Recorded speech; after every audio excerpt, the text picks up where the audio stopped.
I just coach someone who she goes nuts when someone says like too much. Like he did that and then she like did that. She can't even focus. And someone was coaching her on how to fix that and change it. And I said, no, I don't want you to do that yet. I want you to just name it and be honest about it and lean into it and let the person know, wow, you know what? I notice I can't even focus on what you're saying. You're not doing anything wrong, but I just go nuts when this happens.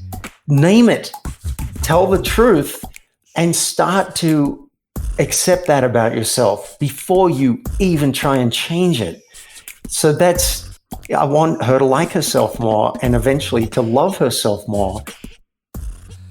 Boom, boom, boom, boom, boom, boom. What's up, everybody? You're listening to the Hustle and Flowchart podcast with your boys, Matt Wolf and Joe Fear. Check it. Yo. Hey. Welcome back. Welcome back.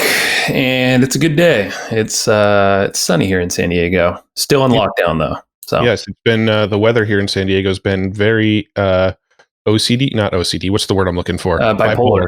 There it is. Yeah. It's like rainy one day, perfectly clear the next day, rainy the next day, perfectly clear the next day. It's freezing, hot. Get outside, folks, if you can, because if you're in lockdown, definitely go get some vitamin D if you can, or just get some fresh air because you go stir crazy, like I think I'm starting to here. Yeah. And take some vitamin D too. Yeah, that helps. Yeah. Listen to Ted's episode about cool supplements you probably should be taking right now. Yeah. Theo, sorry. Theo's episode, not Ted. All right. Theo. So let's talk about this episode. We have an amazing guy named David Wood on the show, and he has an interesting background. He has interesting work in what he does now, working with businesses, but all the way over to literally prisoners and prison wardens and maximum security prisons. And, it's scary, scary stuff. But the same mechanism throughout the whole thing. And actually in this episode, so you have the opportunity to get it for free, this mechanism we're talking about, but also you actually hear it in like a role-played fashion with Matt, actually doing this thing in real time with David. Yeah, so Matt, What do you think about it? Well, first of all, yeah, let's give them where they can go get that document. Yeah, so if you go to playforreal.life, playforreal.life.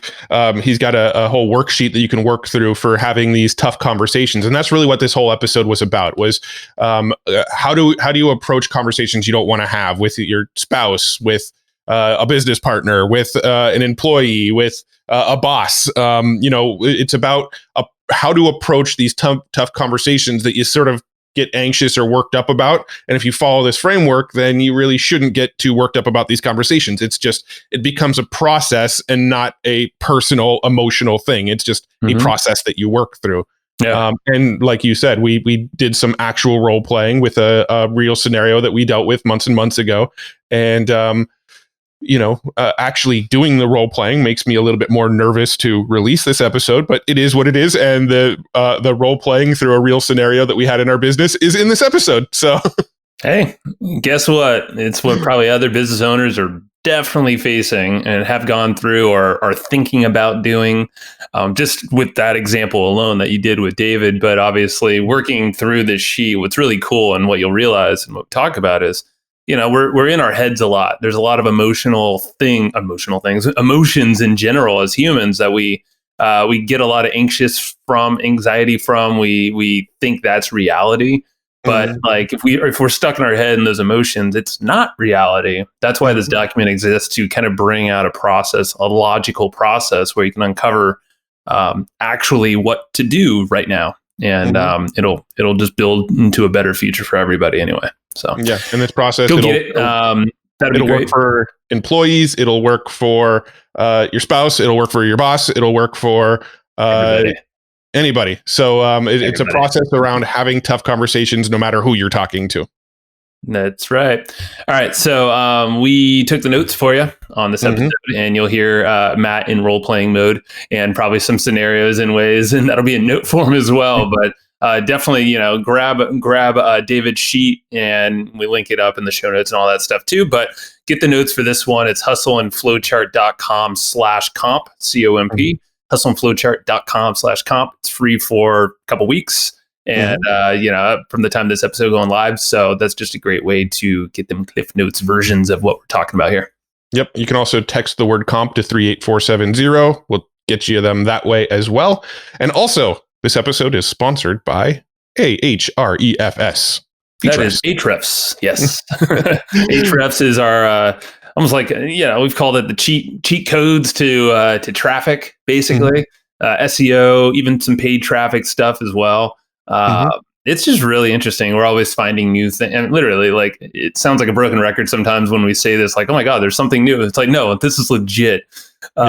Every time there's like a new way to essentially get a leg up or an advantage in getting traffic to your site. I don't know if there's constantly new features adding, or just like every time I get in there, I discover a new area of it that I hadn't realized before. I think it's probably that. I think I get in there, I'm like, holy crap, how did I not ever see this before? But there is a lot of new stuff being added in all the time as well. There's constantly new features, and they've got an amazing database of training. Their YouTube videos are amazing on SEO.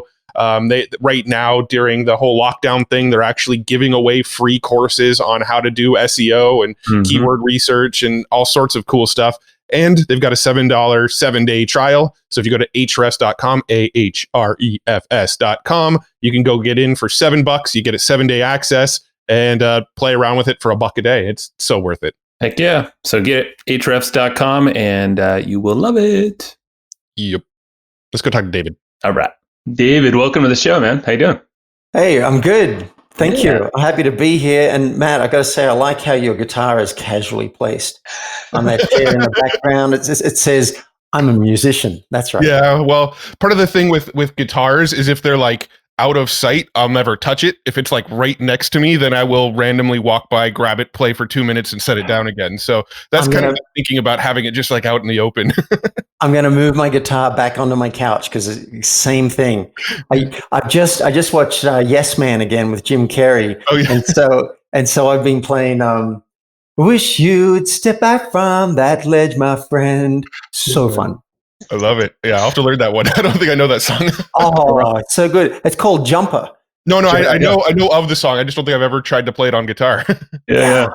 It's a classic. Yeah. Ironically, my wife just hung my guitar in my living room because of the same exact reason. So now there's no excuse. All right.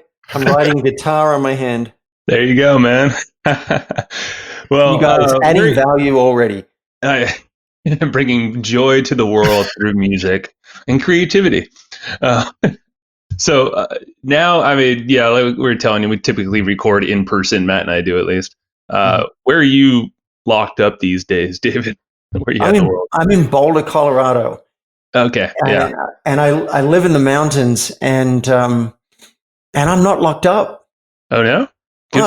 I live in the mountains, and that's true. I was leaving the house once a week, if that at all, to do some shopping and see people, get my face-to-face fix.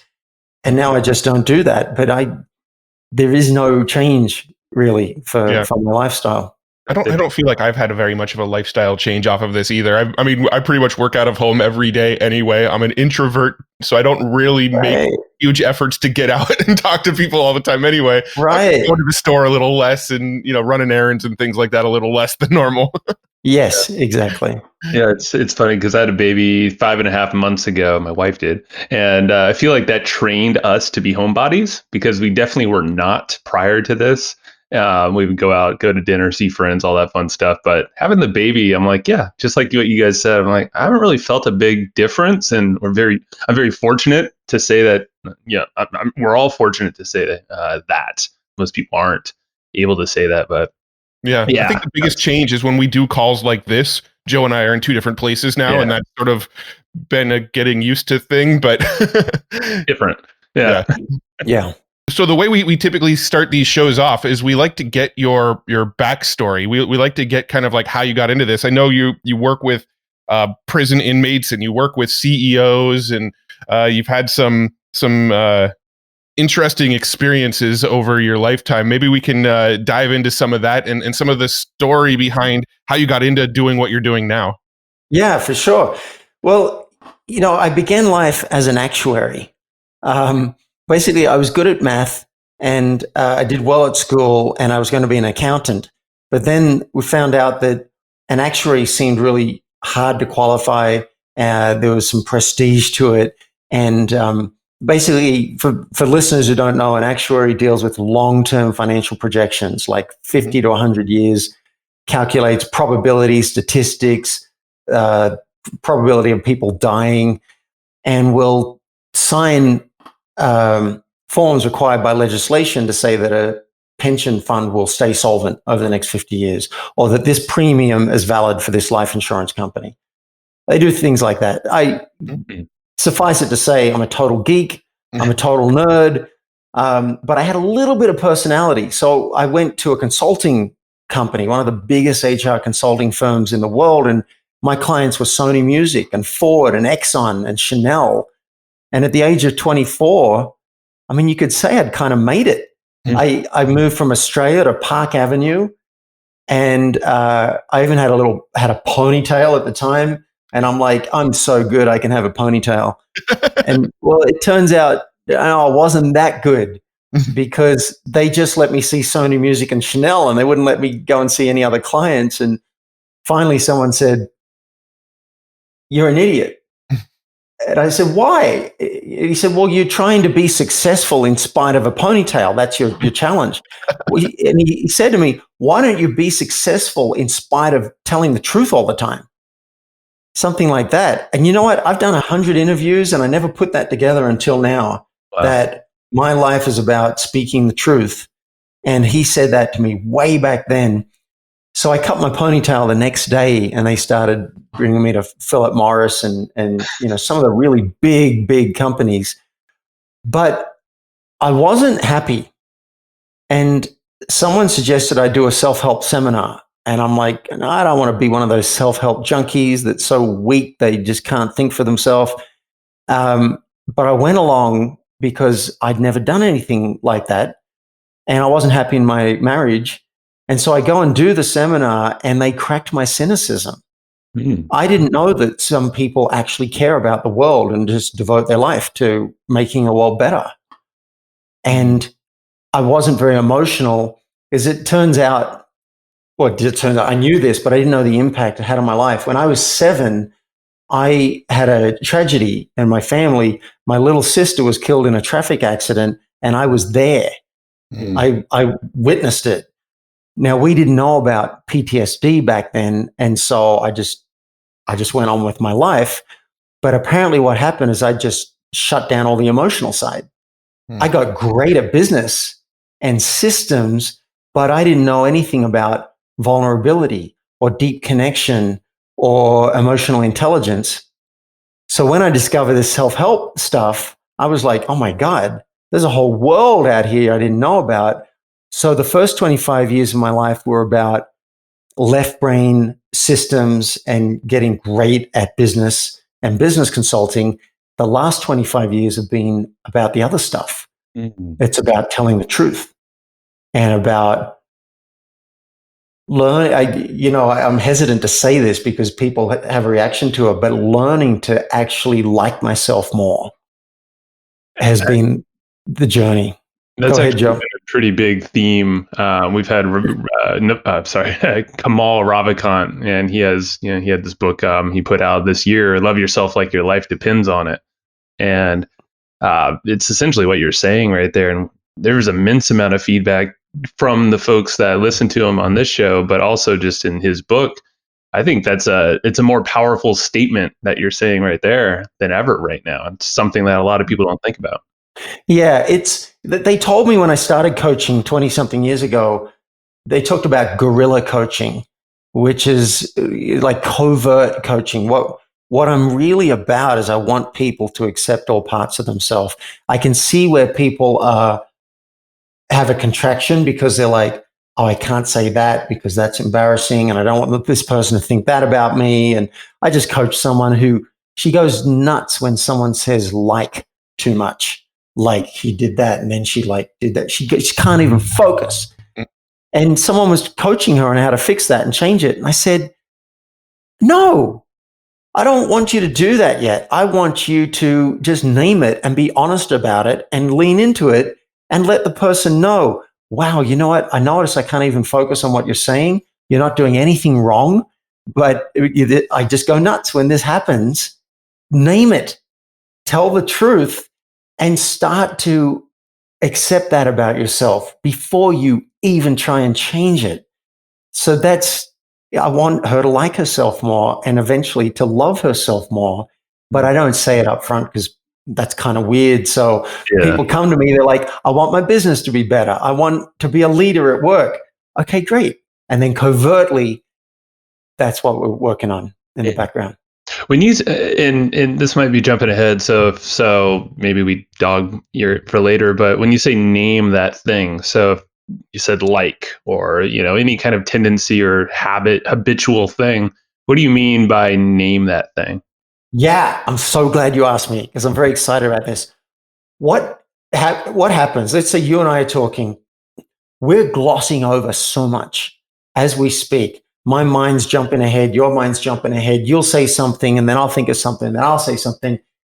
But there are so many things that are happening in the interaction. Maybe you said something and I felt a little contracted. Like I caught up with some mates from school. I did a bit of a reunion call and I told them about a medicine journey that I'm doing, like a substance that I'm experimenting with. And they're all laughing. And I felt shut down. Like this is a really important exploration for me. And they're just making jokes about it. I didn't name it. I didn't name that thing that was going on. Like, wow, I could see why you guys make so much fun of this. And this is actually important to me. Like that's something we tend to gloss over it. And we gloss over it for ourselves. My mind won't even say to me, "Oh, you're feeling contracted right now. Oh, David, you're feeling a bit shut down, and you'd like these guys to listen, and you'd like a chance to explain." All this is happening so fast, so we want to slow down and notice what's going on for ourselves, and then we have a chance to reveal it to the other person. Yeah, so it's almost like a feeling that you're, identify the emotion maybe that you're feeling from another when they project that on you, and it might be something that you just gloss over in your being. But now that you're aware of it, you can do something about it. Yes, and people know about the expression "address the elephant in the room." I love that. There's something really big between us. Someone catches up with an ex-girlfriend that they cheated on, and it's not even talked about. But it's the tensions between the two. There's an elephant in the room. But I'm saying name the mouse in the room. It doesn't have to be a big thing. It can be something very small or subtle. Like I was on a podcast just before this, and I told a very embarrassing story. And the podcast host didn't say anything in response. That was, maybe that wasn't a mouse. That might be a hedgehog in the room. And I didn't say anything. Yeah. And I said it at the end. I said, I wish I'd said at the moment, was that too much information for you or your audience? Because it was lying there. And he said at the end, when I brought it up, he said, I will edit that out for sure. Anyway. So I had picked up on it, but I just glossed over it. It's such a habit. Yeah. And I want everyone to name the mouse. Make the implicit explicit. Hey, I got to made up a story that was too much for you. I want to check in. We could have done that live. That's true. Yeah, I mean that's and you're right. I mean, there's so many things we gloss over, and it's really the whole thinking of a lot of little things, a lot of mice add up to that elephant. Obviously that little mouse can scare the shit out of an elephant too. Supposedly. Yeah, I really think I'm going to be writing a book, and I think it's going to be called "Name That Mouse." I like it. I like it a lot. Thank you. Yeah. So what sort of things started happening in your life once you sort of figured out that, hey, I'm this PTSD kind of thing is still within me. I am withdrawal. I am holding back. What sort of changes did you make, and then what were some of the results from those changes? Oh my goodness. Well, I'm seeing two questions there, and I'll say what they are, and I think I can answer both. The first one is about the impact that tragedy had. The way it manifested, I think, was in intimacy. My first partner, I broke up with her 8 times. Mm. And I didn't know why, but that was the first way. And then eventually I went to therapy, and they discovered, oh, wow, you never grieved properly. Mhm. They weren't even talking about PTSD back then, unless you're a war veteran. But then it manifested in terms of anxiety. When I would be separated from my partner, or we're facing a breakup that I didn't initiate, I would stop sleeping and could not control my body. And then I'm anxious about the anxiety, because like my biggest fear was a nervous breakdown. The logical conclusion, if I cannot sleep and I cannot control the anxiety, I'm going to be in a loony bin, was my thinking. And I'm pretty sure that's a politically incorrect term. But that was the thought. Don't worry, we're not going to edit it out. All right. That was the thought that was going through my mind. And then ultimately depression, because the two go together. So I've had 25 years of anxiety and depression on and off. And it's been really one of the hardest things for me to learn how to cope with. Mm-hmm. And so I've learned a whole lot of things, from medication to yoga to the Byron Katie work to exercise to nutrition to therapy. I've done so much, and today I'm pretty solid and stable, and somehow I've managed to create a successful business over 25 years. So I want anyone who's listening who has any kind of health issue or massive challenge, you're not alone, and it's possible for you to be successful, and also wherever you are is just right. Mm. I don't know if that was your question, but that was the first question that I heard. No, that was a great response. And I know I personally have battles with anxiety quite often. They come and go, and when they come, I can say that they're usually around tough conversations that I know have to happen, that haven't happened yet, or that I'm avoiding. And I know that's sort of a big topic of what you talk about. You talk about with CEOs, you talk about it with prison inmates, and I want to get into, some of the differences you talk about with both of those groups. I mean, I'm sure it's probably a lot of the same stuff, but I'm curious about the differences there. But before we do, it's all comes down to the tough conversations for me. Whenever I'm struggling with anxiety, I always know in the back of my mind it's because, like, man, there's something in my head that I need to talk with Joe about, that I'm like dreading talking about, or something that I need to talk with one of our team members about that I'm dreading talking about, something I need to talk to my wife about that I'm dreading talking about. It always seems to be, not always, but most of the time, the anxiety comes from conversations that I know need to happen that aren't happening or haven't happened yet. And so what advice are you giving people around that specific thing, that I know I need to talk about this, but I'm struggling to get the words out, and this anxiety is sort of crippling me from having these conversations? Yeah. Well, I've got some very practical steps. In fact, I have a 4-step care model, CARE, of tough conversations that can make a huge difference. But first, I want to double click on what you said, Matt. That dread feels horrible. When if you've got a big one, that you're really scared about the impact, or you're really upset with what someone said or how they did, or, that feels horrible. People can lose sleep over it. But then even the more mild ones, I'm part of a group of professionals, and I did something, and someone on the steering committee said that she was disappointed in me. She was disappointed as a friend in what I did. And that felt lousy. I'm just like, oh, that sucks. And, I got to have a conversation about this. So I just want to say, I know this is a real thing for people. And so these 4 steps can really help. So my advice is, I'll tell you what the 4 steps are quickly, and we can go, if you have an example in mind. I don't know if you guys have got a tough conversation you've been avoiding, and it even just might be an issue with someone that you don't like how they do something, and you. Well, I'll give you an example. Of a conversation that we have had, but a huge amount of anxiety built up for it with me. We have a team member that we actually had to cut her hours back due to some cash flow reasons in our business. And when we went to cut her hours back, I was just like shaking. I lost sleep the night before we had the conversation. It wasn't even like we had to let somebody go. We were just cutting hours back, and it just the conversation terrified me, knowing that it was coming. And we've even had a conversation with her about it. She knew that I was like freaking out about having the conversation, but that's a great example. Yeah, that's one example that happened several months ago. Okay, great. Let's use that. So the 4 steps, CARE, stand for clarify the issue with yourself. That's where you fill in the worksheet. Mm-hmm.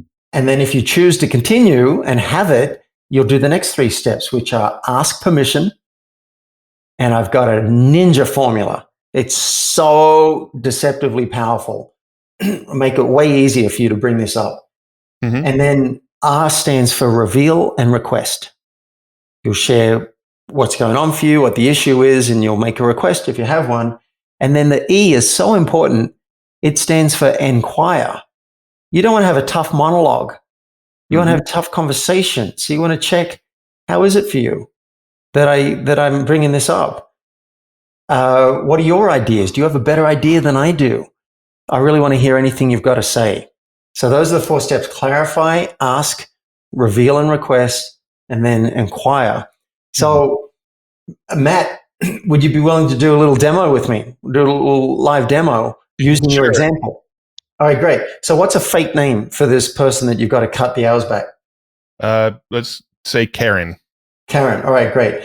So you'll fill in the worksheet. So I'm going to be Matt. You'll be Karen. But firstly, I fill in the worksheet as Matt, and I'll ask you some questions, Matt, to get some clarity on this. Mm-hmm. What would be your hope out of this conversation? How could it go well? My hope out of the conversation would be that at the end of the conversation, everybody's in agreement that this is a good outcome for the business and everybody, I guess. Yeah. All right. Everyone's in agreement. Mm-hmm. I imagine you also hope that she might even feel good about the cutback and that it's a win for her. Right. Yeah. All right. This is important because the mind will often produce the fear and tell us what could go wrong, but it doesn't naturally go to generating a positive outcome. So let's create it. And then next question, what's your fear? How could this go wrong? I guess the funny thing is that when you start thinking about the fears start to sound pretty irrational. But my fear with it would be that there would be like some sort of blow up and argument and fight, and then it just escalates, I guess. Yeah. So I would turn that around to what I'm worried the other person might do, and so I'm afraid that they might feel upset or angry. Yeah, or take actions that could sabotage things in the business or things like that. Yeah, right. Do something to hurt the business. Okay, good. And then do you have a request? And you may not, but is there something you would ask this person they could do that would help everybody? I mean, do you have an example of something that might look like? I'm not. Well, in this situation, my request might be that you might be a question. It might be that you let me know how I could support you as you have this cutback. Yeah, that might be a request I would come up with. Okay, yeah, I like that. Okay, good. So I think that's good for the clarity. That's the step 1, and then there's a box to check on the form that says I am willing to accept these possible consequences. Well, I like that. So you're committing to yourself. Yeah. And if you're not, well, then you know not to have the conversation, right? I have risked prison. I have gone and tracked someone down from my past and said, I did something that was wrong. It was illegal and I did it. It was me and I'm sorry. How can I make it right? If they wanted to prosecute, I could have gone to prison. So not everyone's willing to risk that. And it took me 10 years to come around to being willing to risk that. So if you're not willing to risk losing your partner or losing your job or whatever you think might happen, if you think it's a big enough risk, maybe you don't have the conversation. Mm-hmm. Yeah. I also feel like when you start thinking through some of the fears, that was one of the things that Joe and I had a conversation with before having this other conversation. Was I was kind of working through some of my fears, and as I was working through them, I was realizing that a lot of them that were like the percentage likelihood that those fears would actually manifest were very, very low. Like they were like pretty irrational. Yeah, that's interesting. So the ego can find the fears. In my embarrassing story, I don't know if we'll get to it, but in my really embarrassing story, I had all sorts of fears, like someone's going to complain to a tribunal, it's going to get in the press. Like my mind goes to the worst case scenarios. The ego seems to skip the probability equation, because I come from a risk management background. So you really, when you do the form, you're kind of subconsciously doing the math and going, all right, I guess these are my fears. I'm naming them, but really it's not that likely. So, okay, I'm willing to roll the dice on this. It's almost like, and just really quick, it almost like your brain defaults to the ego. It's pure emotion, it seems like, but the critical thinking element, like the actual like objective thinking, like, oh, is this really the thing that's going to spin this out of control? Like, is this really that important, or life or death? Yes. So this form will counteract the tendency of the ego. The ego will seems to just bring up the worst case scenario and doesn't do the math. And the form will help you do the math and then also generate the positive scenario. And you'll see now in the next step how important that is. So so we're going to have the conversation. We've checked the box. We're going to have the conversation with Karen. Here's the formula for ask permission. Okay. So-and-so, there's something I haven't been saying or I'm hesitant to bring up because, and you insert your fear. But I've decided I do want to bring it up because you insert your hope. Do you have 10 minutes now? Very simple, yet dense formula. It does so many things at once. So let's do it with Karen. Matt, you're going to be Karen. I'll be you. Hey, Karen, do you have a few minutes now? Sure. To chat? Great, thank you. There's something I've been really not wanting to bring up. Like I've been losing sleep over it because I don't think it's good news. And I'm thinking maybe you'll find it upsetting and a surprise, and I don't want that. And and maybe even you'll be so upset you might want to hurt me or the company. That's like I blow it up into something that big.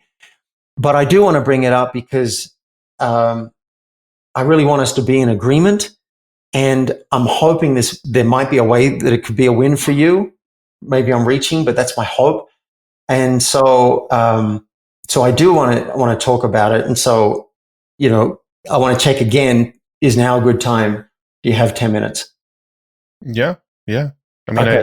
I could totally see how that whole pre-framing sort of disarms everything right from the beginning. Yeah, a little bit. Here I'm kind of reaching because it's really hard to see this as a positive outcome, but I'm trying to create positive intent. Okay, so the issue is we can't afford to keep paying you for this many hours. And we need to cut you back to 50%.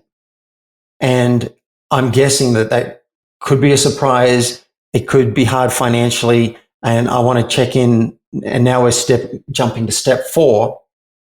Well, my request is that you tell me how I can help, if at all. Is there a way we can support you in making that transition? And now I want to check in. How is it for you to hear this? Is it a surprise? Did you know it was coming? Is it upsetting? I want to hear anything you've got to say. I like that. I like that formula a lot. Yeah. Karen wouldn't say that. I'm just kidding. Yeah. I'm role playing. Yeah. I don't know how to respond as Karen. Well, if you want, you can give me a hard time and do all the things that you're worried Karen might do. Yeah. Well, this is ridiculous. How am I supposed to live off of this? Yeah, I hear you. I imagine that'd be really tough. Yeah, it's definitely going to be. Yeah. I'm not very good at this role playing thing. You're doing great. I want you to know, I feel sorry. I feel bad. That may not help you. I know you can't eat that, but I do feel bad about it, and it sucks. It absolutely sucks. Yeah, well, I guess it is what it is. Yeah. Yeah. So I would just be with her emotion. That's one of the keys to tough conversations. It's a pro tip. People are allowed to have their reactions and just give them space to have it and be with them Yeah. as they go through it. And then she'll get through it. She'll get over it, whatever. And then at some point it might be, I'm curious, is there anything we can do to make the transition easier? I mean, I know paying you for full hours would make it easier, but we can't do that. Is there something that would make it a little easier? If you want, we could start from next week. You can have another week at these full hours. So let's stop the role play there. Mm-hmm. We did clarify, we did ask permission, we did reveal, and a little bit of request, and then we did inquire. How is this for you? And then just be with them. And that's it. That's the 4 steps. I thought that was amazing. Just thinking, from this side, I know, Matt, you were kind of analyzing as you were kind of like bouncing back and forth, but I was trying to just analyze. And I really like the approach, David, of checking in with her constantly through. It's almost like with each step, there's like a mini little check-in. The inquire can be all the way. Yeah. I coached one person who was worried about telling her husband that she doesn't like how impatient he is with the kids. Mm-hmm. And I did the role play. And as soon as I brought it up and said, I want to talk to you when you seem like you're impatient with the kids, I feel contracted and I feel upset. And before I go any further, I want to check, how is it for you that I'm even bringing this up? Because I could just sense that this was going to be a touchy subject. And boy, did the other person have a lot to say. They're like, yeah, well, he's just a little monster, and I'm blah, blah, blah, blah, blah, blah, blah. So I just switched into step 4, the inquire mode, and I just listened. I said, yeah, I totally get that. Is there anything else you want to say before I keep going? Just gave it a chance. And then finally they were done. And I'm like, okay, great. Totally get that. Could I continue now? Do you have some space to hear my side? So I totally switched because, a little checking in as you go through. How is this for you?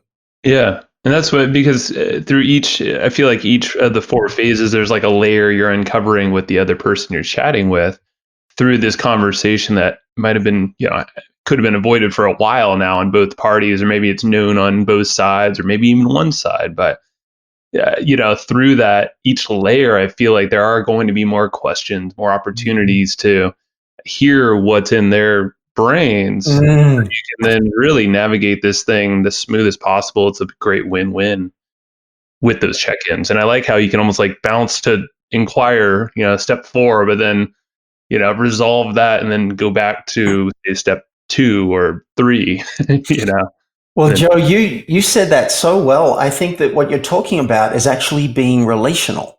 Mm-hmm. The way we tend to operate as humans is we're like billiard balls bouncing off each other. And I'm working out everything in my clarity sheet, and I'm going to say all my piece, and then, all right, we're good. Bye.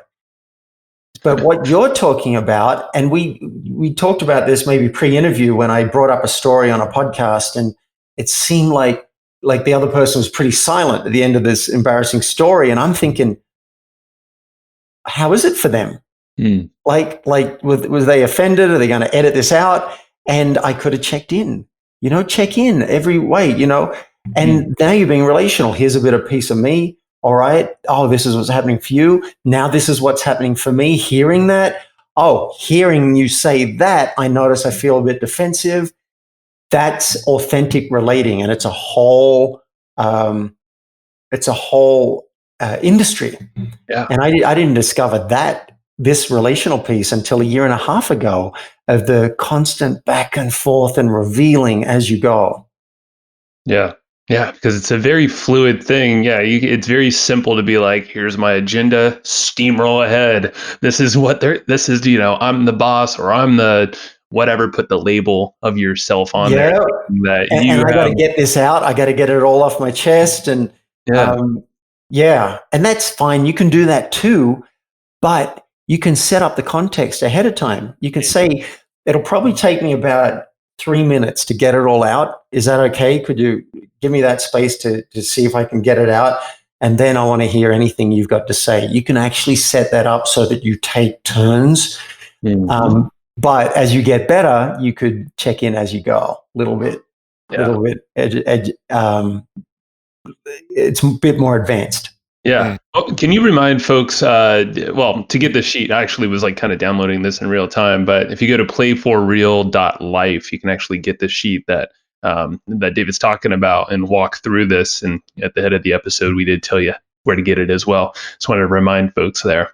Yeah, it'll say the 4-step tough conversation blueprint. Cannot miss it. And, I did this on a podcast for school principals, and one of the school principals wrote in and said he was batting 4 for 4 by using the download. Just fill in the worksheet, go and have the conversation, nailed it. So it really does work. And you may not even see it as a conversation. You may just see it as, I got this problem with someone, or I don't like someone. Well, fill in the worksheet. Just do the clarity. It'll take you like 3 minutes. Yeah. Sometimes I have to really think longer, like what's my hope and what's my request?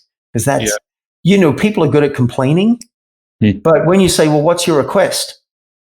I don't have a request. I just don't like what's happening. Yeah. Right? So this is a leadership move to fill in the damn form. Yeah. And I feel like a lot of times when it comes to like anxiety, at least I know within me, when I get anxious, a lot of times I don't even know the root of the anxiety. I just know I'm feeling anxious. And I would imagine having a form like this in front of me and just kind of trying to work through it will probably help get to the root of what's actually causing it as well in some cases. Yes. Yeah, that's so true. I'm surprised by the fog. It's the fog of tough conversation where I just, like, a podcast host didn't show up for a call that we had settled. And I'm like, all right, I'm not happy about that. But then he wrote and said, oh, I'm sorry, my mistake. I've used your booking link to adjust it to the next week. I'm like, wait, adjust it? That's not an adjustment. That's a no-show. That's half an hour of my life I'm not going to get. What adjustment? And it took me half an hour to work out what was going on and why I was upset, because I had this fog and I couldn't bring it up while I've got a fog, because it's going to go badly. I'm going to be judging him. I'm going to be blaming him. And so I did the worksheet and I'm like, I feel disrespected. I feel like my time is not respected. And I came up with 3 requests. It took me half an hour, but my requests are that you let me know that you understand the impact of you not showing up. That's half an hour of my life I'm not going to get back because I was there. That you let me know that you do respect my time, if that's true for you, and it may not, but I'd like to hear it. And thirdly, that you commit to being on time for the next call. Those were the 3 things I came up with, and I had to use the worksheet to find a way to gently and respectfully and artfully bring it up with him. And I did. And he was so impressed that I would bring it up and bring it up so well. He asked if he could talk about it on his podcast. Wow. And then we did an interview just on this. So I really love. Yeah. With this, David, it seems like what you were saying, even in yourself, you're using your own materials. And what this allows you to do is it gets out of the anxiousness, which could be partially your ego and pure emotion, without the, hey, actually, what are the things happening underneath all these emotions? Go back to the worksheet, work through it, and then you're immediately like, oh, okay, well, that anxiousness, which is really forward thinking of an outcome that doesn't even exist yet. Yeah, it's like, hey, hold on, stop that for a second. Let's figure out with the tools we have in front of us, the pieces we can play with, and then figure out the next moves. Yeah, clarity feels good. It's like, yeah, it is. Yeah. Now I'm curious. So you've done a lot of these processes with actual prison inmates too. I'm curious, how did that come about? How did you get into doing this with inmates? And I'm imagining the conversations are very similar to the process you just mapped out with the inmates. But how did that process come about? What kind of things are you working through with inmates? Yeah, great question. It came about, I heard about someone who was teaching dance in the prisons, and I thought, what wonderful work. And I wasn't doing much charity work. So I always felt guilty about that. When I see movies of people doing great things for the world, I feel so inspired. But then what the hell am I doing for the world? So when I heard that someone was teaching authentic relating in prisons, my ears perked up because I was really getting into authentic relating and starting to learn it. And I'm like, I could teach something I care about and go into a prison and see what that's like. And I've always had a fascination with losing freedom, probably, one of my big fears. So it was a chance to confront that. And I went in and assisted. And then the next one, they had me co-lead it because I've got a lot of facilitation experience and I'm an improviser from way back. So you could just point me in the right direction and off I go. I'm happy to do it. So I've gone now into 4 prisons. And we did one training for 20 staff from across prisons. And then we actually got in a room with 15 wardens. And that was extraordinary to be able to do a demo with them. So I love supporting this nonprofit. It's called authenticrelating.org. And that director is incredible. She's just on a mission to help inmates learn the art of being human. And we all could use this. I'm still training in it myself. But the art of being human so they can be more relational, just like you described, Joe. We teach them those skills so that they can use it with fellow inmates. One guy told a story of how someone came into his cell and started to pick a fight and wanted to fight. And he used the authentic relating practices and they ended up shaking hands at the end instead of fighting. That's cool. So they can use it with inmates, with the COs, the correctional officers, and to speak their truth and have tough conversations. And when with their family, a lot of their family are pissed at them for what they did and what they've screwed up. And they have a lot of tough conversations to have with their family that maybe aren't treating them well or they haven't treated them well. And then when they get on the outside, they've got to deal with prison interviews. Job interviews, not prison interviews. You don't normally interview to get into prison. Job interviews, and they need to be relational and deal with issues with their boss or a coworker's pissing them off. They need authentic relating practices for that so that they don't blow up because you can't afford to. You've already got a strike against you just being an ex-con. You can't afford to even maybe have the freedoms that some other people would, where they could maybe blow up at someone. So we're doing a lot of great work with them. Or Laurie Lazar, the director, is doing great work, and I'm pleased I get to play and I get to support going into a maximum security prison and hearing that door slam every time behind you as you get to a new area, and then you've got to get the attention of a guard behind glass to go through almost like an airlock to get to another area where I can go to a bathroom is really extraordinary. That is my worst nightmare.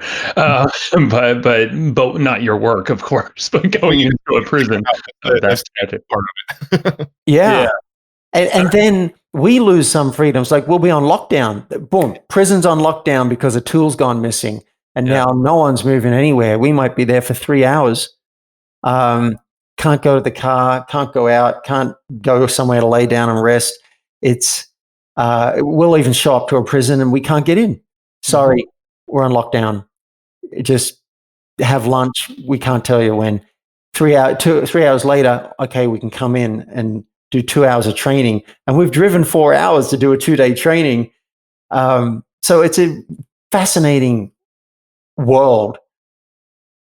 Well, I think, what you're doing is awesome. And I like how we have we had a business example here with, I won't say simple, but really at the end of the day, it's just, it's a conversation and there's ways to work through that.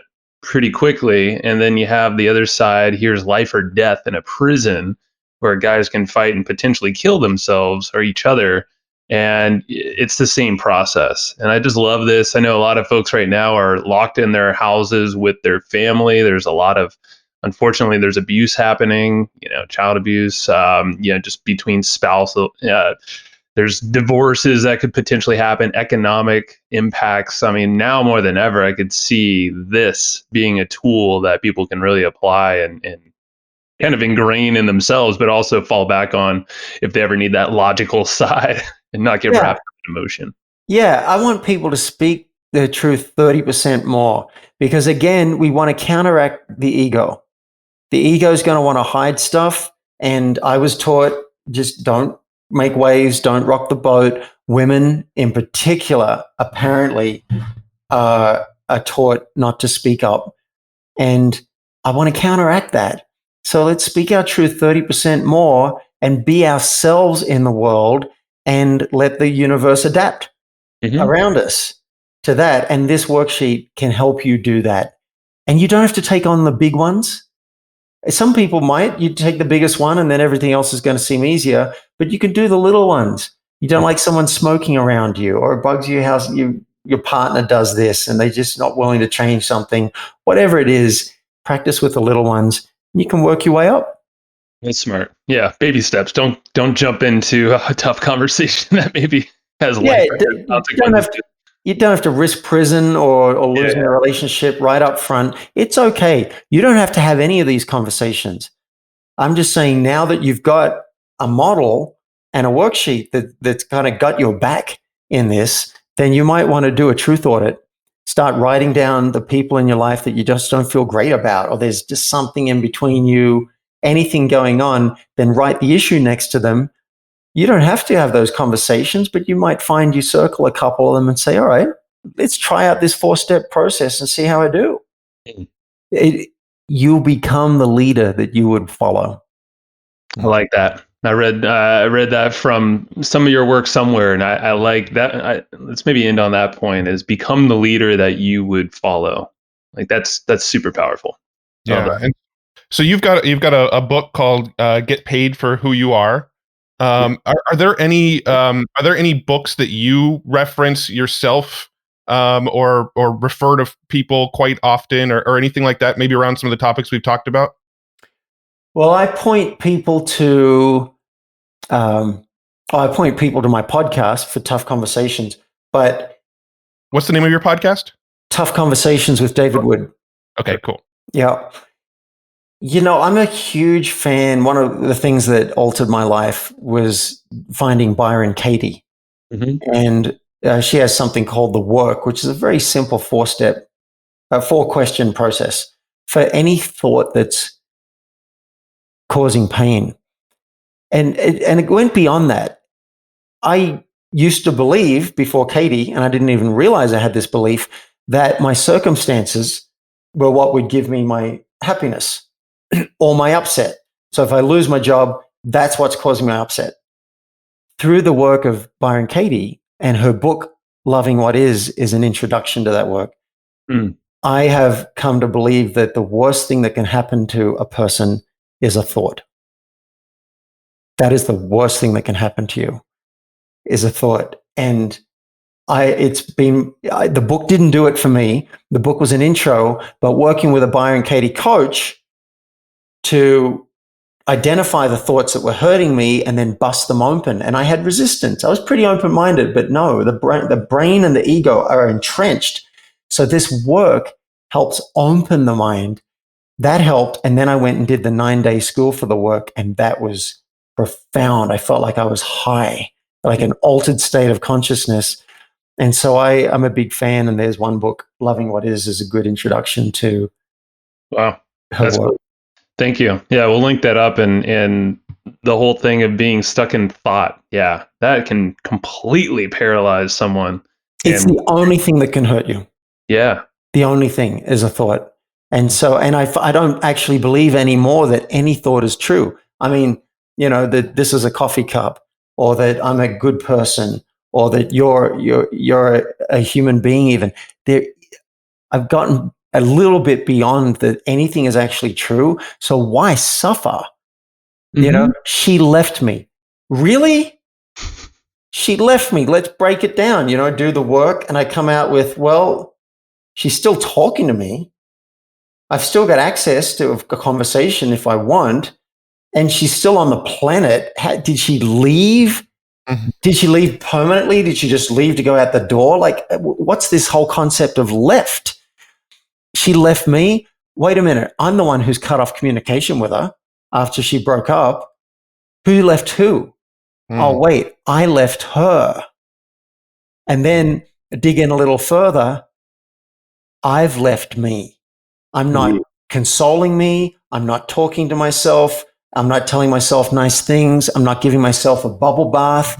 I'm not hugging myself. I left me. I tell you what, it's a doorway to enlightenment, her work. I love that. Yeah, super impactful. I know we got to get you off here. So everybody go check out playforreal.life. Check out the authenticrelating.org. Check out David's book, Get Paid for Who You Are. And thanks so much for spending the time with us, David. Really appreciate it.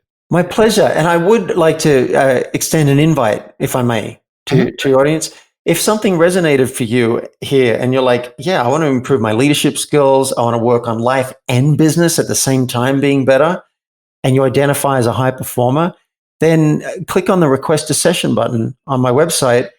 And I don't charge for those sessions if you qualify for a discovery session, because it's how I find the right people to work with long term. So that would be a great way to follow up too. Perfect. Awesome. Yeah. We'll link it all up. Appreciate your time, man. It's going to leave an impact for me for sure. And hopefully everyone else listening. Awesome. Thanks, guys. Pleasure to meet you both.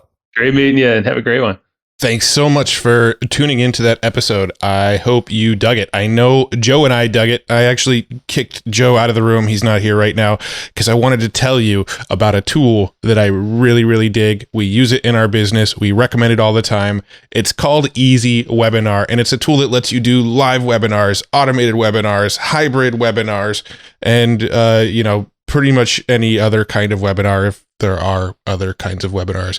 But anyway, this tool is kind of like your all-in-one, do-it-all tool for anything webinar related. It's Easy Webinar. It's put out by a dude named Casey Zeman. He's been on the podcast. If you haven't listened to that episode, it's a killer episode. He's a really smart dude, but his software is amazing. It does everything. It's, the title tells you exactly what it does. It's an easy webinar platform. And we use this in our business to run automated webinars all the time. We don't do a lot of live webinars these days. We like to do the kind of automated webinars where somebody can register and then they can either watch it like 15 minutes later or they can watch it the next day, but it's just kind of always running. And it's a system that helps us make autopilot sales off of our webinars. Super cool tool. If you haven't tried it yet, it's an amazing tool. And Casey is actually hooking you up. He said for listeners of Hustle and Flowchart, I can't believe he's doing this, but he said for listeners of the Hustle and Flowchart podcast, he's giving 25% off of the membership to use Easy Webinar. It's already super, super inexpensive for what it does and all the cool features it has, but he's hooking you up with 25% off because you're a listener of Hustle and Flowchart. Go to easywebinar.com/hustle. That's where you can get that 25% off discount. That's easywebinar.com/hustle. It's a awesome tool. You're going to dig it. So just go grab it. Check it out. easywebinar.com/hustle. See ya. No, not see ya. You'll hear me in the next show. I don't know how to close these things. Go get Easy Webinar. Talk to you later. Do you want to learn the hard skills necessary to support your favorite shows? Well, cool. Our friends Gina, Haley, and Mel created something called Podcast Production School. Now, it's an online course designed to help you master the skills and strategies needed to launch, manage, and grow podcasts, including things like audio editing, show notes creation, and promotions. So download their free podcast production or their launch checklist today at podcastproductionschool.com/go/flowchart. Again, that's podcastproductionschool.com/go/flowchart. Thanks everybody for listening to this episode of the Hustle and Flowchart podcast. Before taking the time to listen, we want to give you something a little bit special. every single episode that we do, we actually have somebody on our team take notes. We basically have a Cliff's Notes version of every episode where you can go and find all of the tips and tactics that they laid out, all of the resources that they laid out, all the good stuff from this episode. We actually have a nice simple notes version that you can find on our website. So go to evergreenprofits.com, find this episode that you just listened to, and give us your email address and we'll send you the notes. Thanks for listening.